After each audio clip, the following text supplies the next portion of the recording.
World conquests are something that's seen as elusive, the crowning achievement for a player, the final signal that you finish the tutorial.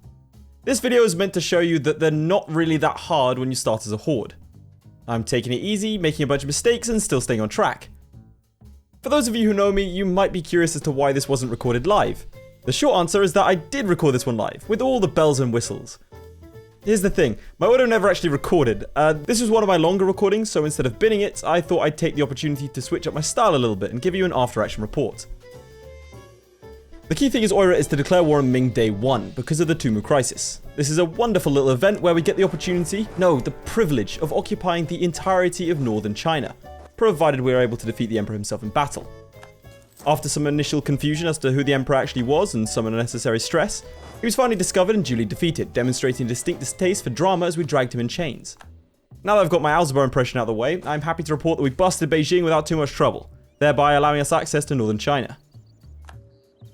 It seems prudent to note that we also get access to the forts, meaning that any Ming troops in our lands are essentially trapped.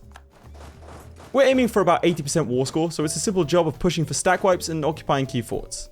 Bear in mind that the Ming at this point have malices to their morale, whilst we have bonuses, so provided we're not cocky, it's a trivial matter. I'm actually enjoying this style as it means that I don't actually have to show all the times that I accidentally ran headlong into Ming troops and suffered catastrophic losses. Also means that if I restart, I don't have to include it. Although this is being edited by Meat Oven, who may well include them anyway.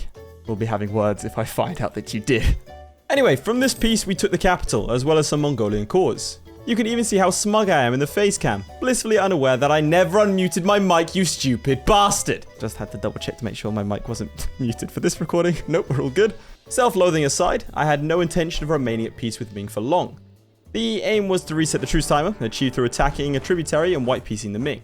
The tributary in question just so happened to be Cochin, who have the remaining outstanding Mongolian cores, which keeps things nice and neat. Bear in mind I've started annexing Mongolia at this point, so any bonus land is, well, a bonus. After a quick, perfectly legal murder of rebellious citizens, we then move on to Ming War 2, Celestial Boogaloo. Butchered that one. Ming War 2, Celestial Boogaloo. This is why I don't do bonus commentaries. Note the sheer amount of ducats in the top left. We took a frankly absurd amount of money from the Chinese, and we're going to do it again, with the Ming acting as a rather unwilling quasi-bank. If the bank in question is in a sketchy neighborhood and is perpetually declaring bankruptcy. If you're opposed to border gore, I'd advise averting your eyes, as I value strategic selection over simple sights. We're snaking the forts here to leave Ming thoroughly unprotected for future conquests, as well as shielding them from any other nation that wants to make a withdrawal. I found that the Southeast Asians decide to take this as their opportunity to attack the Chinese, leaving us without that land. Also in this war they had the unguarded nomadic frontier disaster, so safe to say Ming are straight up not having a good time. Here's the misconception about hordes. People seem to think that they're filthy, unwashed cavalrymen, but as you can see here, we actually get the Renaissance faster than most Italians do, proving definitively that it's easy to steal a bunch of smart guys as opposed to establishing an education system. I tried to do the whole jokes were actually still at war debacle with Ming, but they pull a fast one by declaring bankruptcy and refusing any and all call to arms. This meant I had to seek pastures less green to sate my nation's appetite for conquest, in the same way that you feed a fat kid the budget biscuits instead of the really good ones, because they're expensive. There's a joke about purchasing children in there. Not making that joke.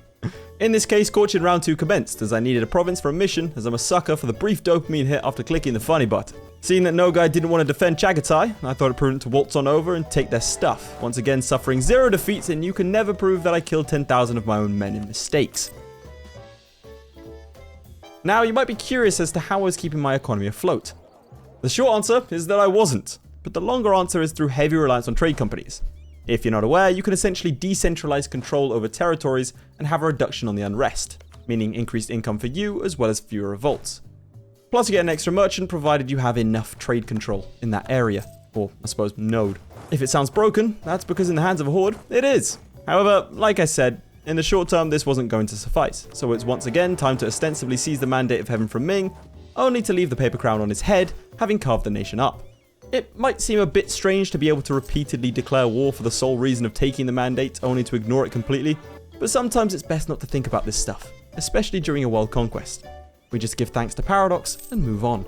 There's a mission that gives you the option to convert religions if you conquer Tibet. I had no intentions of doing so, but it's always nice to feel wanted, so I began the conquest of Tibet in one of the most infuriating wars of this campaign.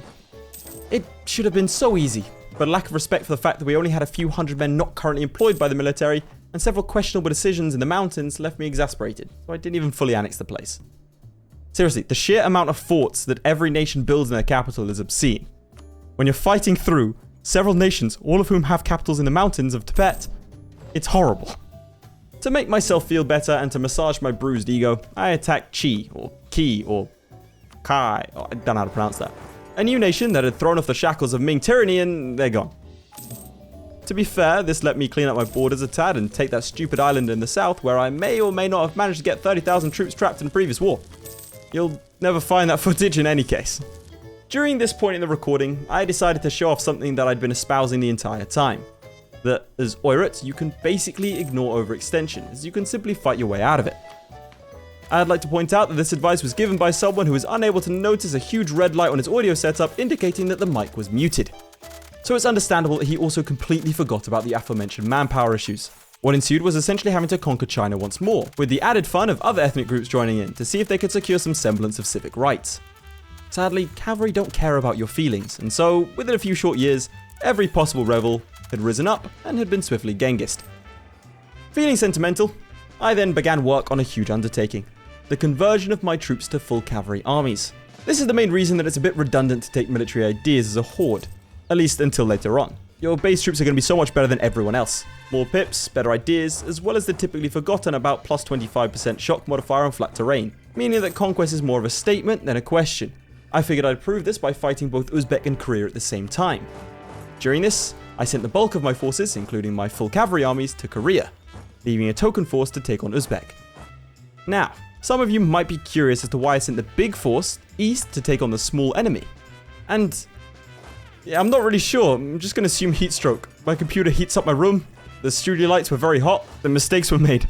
I'm just going to gloss over these wars as I see them enough when I close my eyes at night and summarize by saying that we won, instead of describing the cost of victory. Predictably, I resorted to my old defense mechanism of bully China when having made a mistake, leading us to the final wars of the subcontinent, bravely taking on Yue, Ming, and Wu all at the same time. We just destroyed them, you get the idea. And here we have it. The end of the recording. It's been about 60 years and that's the most developed region in the game firmly under my control. If we were super sweaty about this, we'd have taken Moscow and begun our incursions into India, but we're still on track. At this point, this smug bastard is asking you what you thought of the video. To be honest, that's not a bad idea. Do let me know if you like this style or if I should do another video like this. I am curious to see the response. In any case, do make sure to like and subscribe as it really does help me out, and I'll see you all next time. Huge shout out to our patrons, most notably Charlie Damerell, Crilly, Flyerton, JDow52, Kargon, Sjalmi, Lewis Wright, Nicole's Christ, QA Shard, Redguard, and ShadowSinger. Your support means a lot, guys. Whilst you're here, you might as well click on another video. I mean, it's literally right there.